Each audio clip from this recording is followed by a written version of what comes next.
Character बड़ा मशहूर हो रहा है। केस नंबर 9 एक ज़बरदस्त ड्रामा, और उसमें वो एसपी का किरदार उन्होंने निभाया। और जिस तरीके से कहते हैं ना कि जो आप किरदार, एक अच्छे एक्टर की निशानी यही होती है कि जो भी किरदार दिया जाए, जो भी रोल दिया जाए, तो बिल्कुल ऐसा ही लगे कि ये वही है।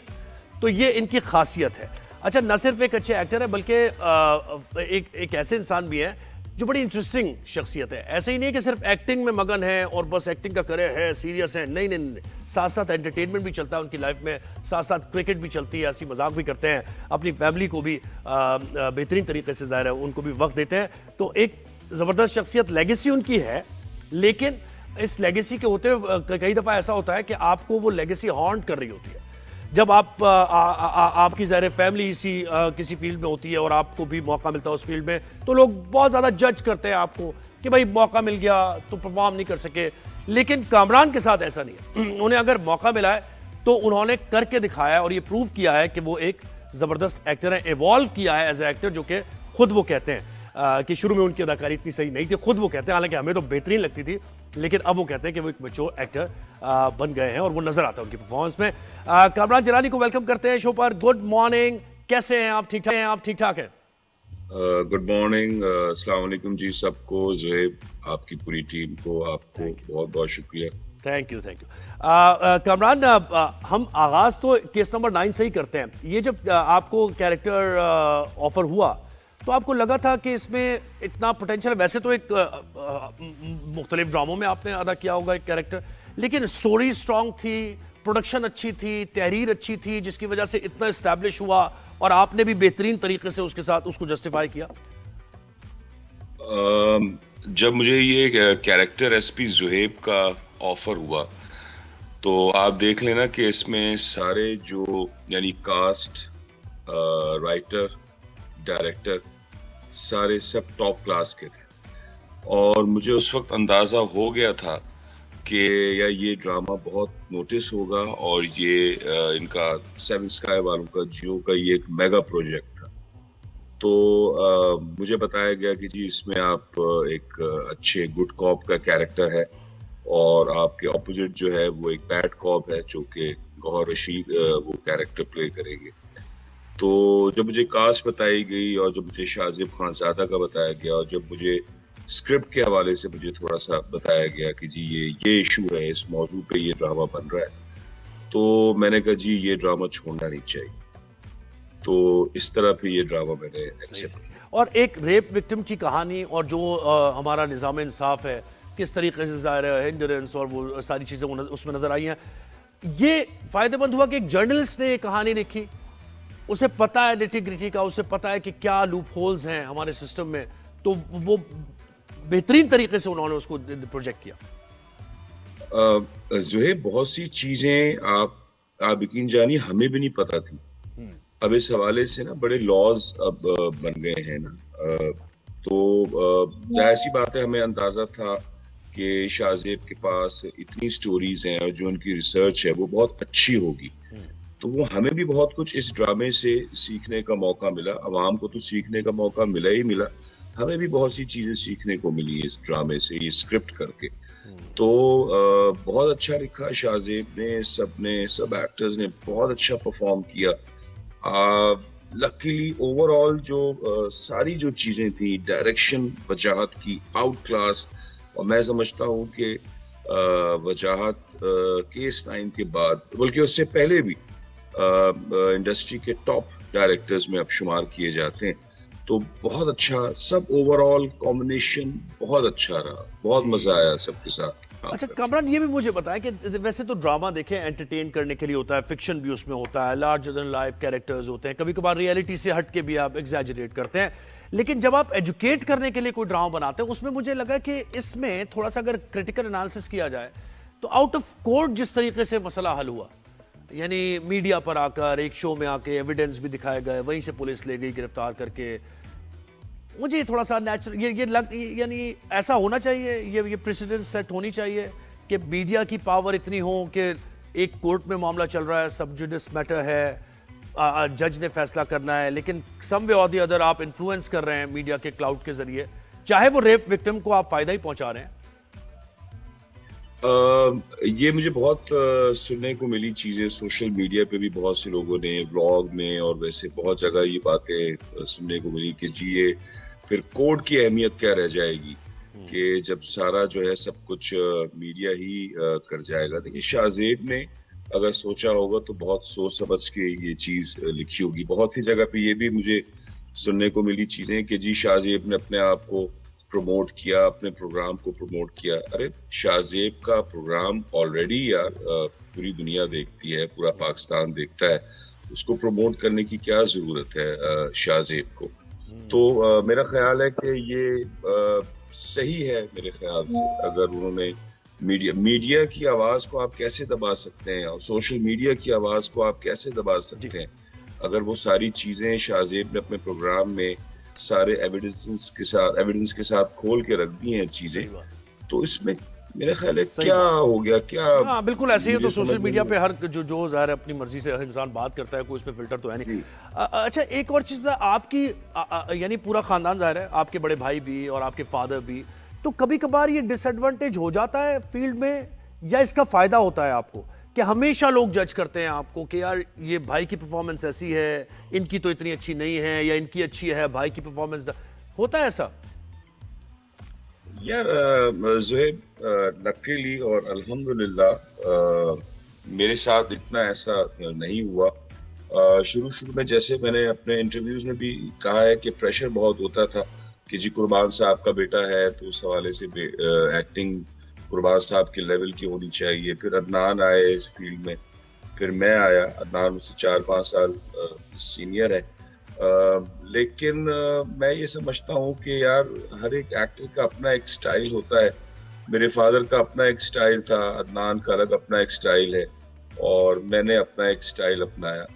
तो मैं ये समझता हूँ कि ये सब बातों पे बंदा कान ना ही धरे तो बेहतर है, काम पे फोकस करे। सही बात। काम करे तो आप इंजॉय क्या करते हैं वैसे? आप नेगेटिव रोल्स इंजॉय करते हैं या पॉजिटिव? क्योंकि मैंने देखा है कि वर्सेटाइल बहुत है आप, कि अगर नेगेटिव कर रहे हैं और एट द सेम टाइम कोई ड्रामा आपका कॉमेडी में, तो वो फिर आप बिल्कुल उस फील को अपना लेते हैं। तो वैसे इंजॉय क्या करते हैं आप?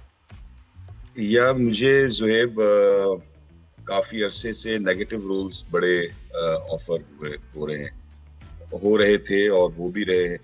लेकिन मैं ये समझता हूँ कि यार नेगेटिव रोल्स में जो है ना परफॉर्मेंस का मार्जिन बहुत होता है।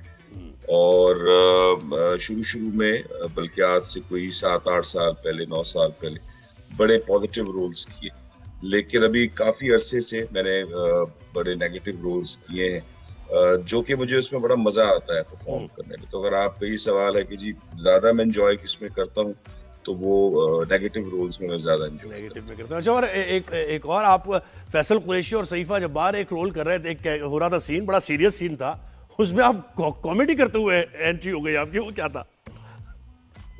कौन से आप लोग क्या कहेंगे शायद? जी जी जी, लोग क्या कहेंगे। जी जी जी। अच्छा वो मुझे याद नहीं आ रहा क्या हुआ था। अच्छा होता यह है कि सेट पे माहौल बड़ा आप थोड़ा सा ना आप तुतला के बोलने लगे थे। वो ऐसी पता नहीं कुछ हुआ होगा। क्या था? थोड़ी देर बात कर सकता हूँ कुछ ऐसा था। हाँ कुछ याद आ गया। सही। फैसल सईफा के साथ मैं फर्स्ट टाइम काम कर रहा था, और फैसल से मेरी बहुत अच्छी पुरानी सलाम दुआ दोस्ती बहुत अच्छी, और हम जब भी साथ काम करते हैं सेट पे तो बड़ा एक अच्छा खुशगवार माहौल रहता है। तो मेरी कोशिश ये होती है कि इससे हटके भी, अगर फैसल के अलावा भी ऑफ कोर्स कोई भी सेट है, कहीं भी अगर मैं काम कर रहा हूँ, तो माहौल अच्छा खुशगवार रहे। तो फैसल के साथ इवन के केस 9 की भी अगर मैं बात करूं तो बहुत मजा आया। कोर्ट के सीन्स अगर आपने देखे होंगे, मैं, गौहर, फैसल, नूरुल हसन साहब और जुनेद, ये सारे एक तरफ जनाना पार्टी सबा कमर, आमना शेख और तवीन नकवी, सारे लोग, तो बहुत हमने सेट पे एंजॉय किया। तो वो सेट का माहौल बड़ा अच्छा रहता है कि अगर आप इस तरह जरा फ्रेंडली माहौल में, अगर इस तरह जिस वाक़े का आप जिक्र कर रहे हैं, मुझे हाँ ड्रामा याद आ गया। लोग क्या कहेंगे, वो ड्रामा मैंने किया था साहब। अच्छा, तो तुझ पे कुर्बान भी आपने किया एक ड्रामा, और वो लगा ऐसा कि जैसे ईद के लिए बना है, लेकिन वो फिर काफी चला ड्रामा, और उसमें कॉमेडी।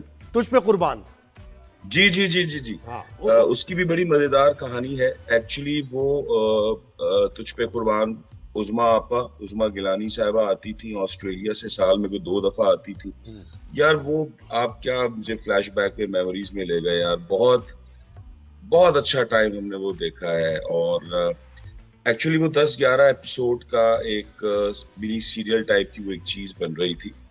और जब वो एडिट पे गया तो चैनल ने देखा, तो चैनल ने कहा कि यार इसको तो हम आगे मजीद कंटिन्यू कर सकते हैं, बहुत मजे का बना है ड्रामा, तो इसको हम आगे और बनाते हैं। फिर ये सो बन गया। और फायजा इफ्तिखार का ये लिखा हुआ ड्रामा था और इसको मोहसिन तलत ने डायरेक्ट किया था यार। और वो ड्रामा मेरा ख्याल है तकरीबन हमने कोई 250 350 एक साथ हमने की हैं। और वाकई बहुत मजा आता था, बहुत मजा आता था। और वो वाकई उसमें सिचुएशंस, उसमें जुमले, उसमें वो उसको आप सिटकॉम नहीं कह सकते, लेकिन एक लाइटर मूड में एक बहुत अच्छी बात भी हो जाती थी, एक बहुत अच्छा मैसेज भी व्यूअर को चला जाता था। और और सिचुएशनल मजा कॉमेडी, आता था मजा वो बिल्कुल। ड्रामे पे। कारण मुझे बताएं कि आप लोग जो हमारे आपके सीनियर्स थे उनकी रिस्पेक्ट ज़ाहिर करते उस तरह, उनसे काम सीखना, फिर वो जो अब जो जूनियर्स आए हैं क्या वो सीनियर्स की रिस्पेक्ट करते हैं, उनसे कोशिश करते हैं कि काम सीखें जाके, या फिर वो अपना एक उनका ऑरा है और वो कहते हैं कि नहीं हम क्यों, कौन सीनियर एक्टर, हम खुद बड़े एक्टर हैं। जुएब, पांचों उंगलियां जो है ना वो बराबर नहीं होती। जो हमारे सीनियर्स थे, हम अपने अगर दौर की बात करें तो हमने तो अपने सीनियर से बहुत सीखा। और हम उनको बाकायदा पूछते थे, उनको पकड़ पकड़ के बिठाते थे, पूछते थे कि यार ये कैसे आपने किया सीन, यहाँ आपकी बॉडी लैंग्वेज कैसे, यहाँ क्यों हो गई, यहाँ आपकी डायलॉग, ये बहुत से सवालात हम अपने सीनियर से पूछते थे। मेरा अपना एक जाती ख्याल है, बहुत से हमारे जूनियर्स माइंड भी कर जाएंगे, मैं मेजोरिटी की बात बता रहा हूँ। मैं ये नहीं कह रहा हूँ कि 100% सारे, अब जो जनरेशन आ रही है, अब जो जूनियर्स आ रहे हैं वो ऐसे ही हैं, लेकिन ज्यादातर आपको सारे सीखे सिखाए हैं और सबको पता है कि कैसे काम होना है। इतने अरसे काम करने के बावजूद, और मेरे भी जो आगे जो मुझसे भी ऊपर सीनियर जो लोग हैं, वो आज तक इस काम को समझ ही नहीं पाए। जिस दिन आपने ये काम समझ लिया ना ज़ुहैब, उस दिन आपका डाउनफॉल है। तो लेकिन आजकल की जनरेशन को, आजकल के जूनियर्स को सब कुछ पता है, तो उनको समझाने की जरूरत नहीं है। लेकिन उसमें अच्छे मैं ये कहता हूँ कि जूनियर्स भी हैं जो कि सीखना चाहते हैं, जो कि पूछते भी हैं, तो उनको हम थोड़ा बहुत हल्का सा हम गाइड कर देते हैं। लेकिन आज का जूनियर, हम तो अपने उसकी रिस्पेक्ट में हम अपने सीनियर्स के लिए जब तक वो बैठ नहीं जाते थे हम खड़े रहते थे। मेरे ख्याल से आज शायद का ऐसा है उसमें कि जूनियर जो उन्होंने है वो वो पीटीवी के चक्कर नहीं लगाए, कोई छोटा सा रोल लेने के लिए उन्होंने प्रोडक्शन हाउसेस के चक्कर नहीं लगाए, उन्हें शायद वैसे ही मिल गया प्लेट में रख के, इसलिए उनको उसकी इंपॉर्टेंस नहीं बहुत पता। बहुत बहुत बहुत अच्छी बात की आपने जुएल। ये एक बाकायदा एक प्रोसेस था। पीटीवी हमारी जो था वो हमारी एक तरबियत गाह था। और आज की जनरेशन को, आज के एक्टर्स को हर चीज प्लेट में आपको सजी सजाई आपको मिली है। सोशल मीडिया का दौर है, अब तो एक्टिंग पे भी इतना बहुत ज्यादा वो फोकस नहीं होता। और जिसके फॉलोअर्स ज्यादा हैं, ये तो इस मौजू पे कई इंटरव्यूज में और बहुत सी जगहों पे बातें भी होती रहती हैं। तो अब तो कास्टिंग भी उस तरह होती है कि जिसके फॉलोअर्स ज्यादा हैं, भले आपको एक्टिंग इतनी ज्यादा अच्छी नहीं आती है, तो वो कास्ट उस हवाले से उस तरह किए जाते हैं। तो मैं समझता हूँ कि ये थोड़ा सा एक अलमिया है। और उससे जो डिजर्विंग लोग हैं, जो टैलेंटेड लोग हैं, जिनका इतना सोशल मीडिया इतना स्ट्रांग नहीं है, वो बेचारे पीछे रह जाते तो मुझे बताएं, यानी फिर तो जरूरी हो गया ना, ये तो लाजमी हो गया सोशल मीडिया करना। अगर इंसान इंट्रोवर्ट या नहीं कर रहा, उसको मौका नहीं मिल रहा, तो इसका मतलब ये लैकिंग है उसके अंदर, चाहे वो कितना ही टेरिफिक एक्टर हो, लेकिन क्योंकि सोशल मीडिया एक्टिव नहीं है तो उसको कंसिडर नहीं किया जाएगा। तो बड़ा अनफॉर्चुनेट है। मैं वही आपसे कह रहा हूँ, ये सही बात नहीं है।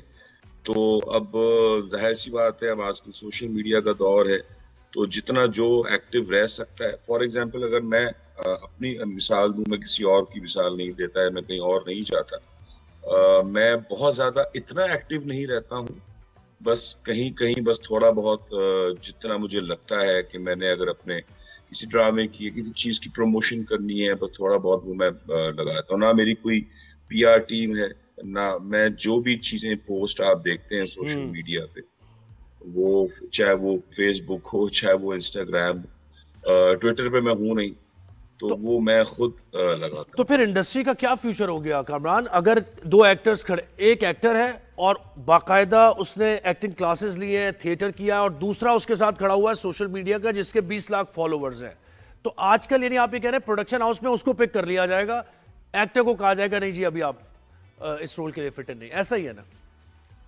जी, ऐसा ही है, बदकिस्मती से। अच्छा, क्रिकेट मुझे बताएं, आप कह रहे हैं कि अदनान भाई को तो बैट पकड़ना नहीं आता, क्रिकेट खेलनी नहीं आती, और मैं जबरदस्त क्रिकेट ये क्या बात हो गई? शौक शौक की बात है। हाँ।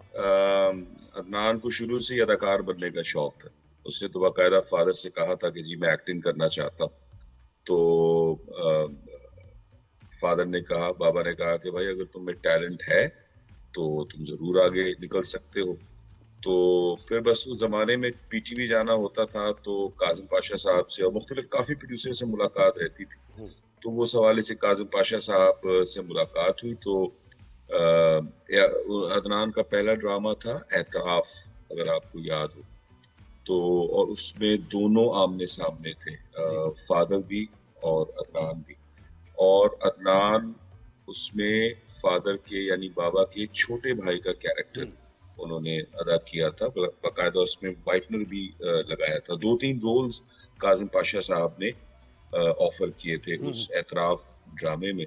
तो अदनान ने सबसे मुश्किल और चैलेंजिंग रोल चुना। तो उसने कहा कि जी मैं ये बाबा के छोटे भाई का कैरेक्टर। और वो ये भी करते होंगे नहीं, तो बैटिंग की जो क्रिकेट की बात है ना, वो ये करते होंगे, मेरा बड़ा भाई भी करता है, बैटिंग ली और उसके बाद जाओ मैं नहीं खेल रहा और कामरान हो रहा है यार मेरी बैटिंग तो दो नहीं, ऐसी बात मैंने कहा ना, अदनान को कभी भी वो आपको क्या बताऊं, उसको तो मेरे ख्याल से सही तरह बल्ला भी पकड़ना नहीं आता। तो ये रिजवान बाबर के साथ क्या हो रहा है? मैं कह रहा हूं आप खेल रहे होते ना तो शायद उससे अच्छा परफॉर्म कर लेते।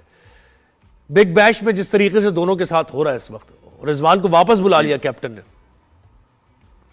जी, वो मैंने भी, अच्छा मैं क्योंकि कुछ मसरूफियत ऐसी थी, मैं इतना फॉलो नहीं कर पा रहा हूँ बिग बैश, लेकिन ये कि वो वीडियो अभी मैंने कल परसों मैंने कहीं देखी, तो वो मैंने सेट पे किसी से पूछा भी कि यार ये क्या हुआ, क्या? ने कहा जी वो कैप्टन ने बुला लिया रिजवान को, तो वो शायद इतना परफॉर्म अच्छा नहीं स्लो स्ट्राइक रेट था ना जिसमें हम सब तपते हैं वही था। तो ये अच्छा साइन नहीं है, ये अच्छी निशानी नहीं है। हालांकि मैं अभी भी अपने इन दोनों प्लेयर्स को सपोर्ट करता हूँ। प्लेयर्स दोनों बहुत अच्छे हैं, रिजवान भी और बाबर भी बैटिंग के हवाले से, लेकिन ये नहीं होना चाहिए था ऐसा इस तरह। चले, बहुत शुक्रिया कामरान, आपने वक्त दिया हमें और अपने ड्रामे से मुतालिक भी बात हुई।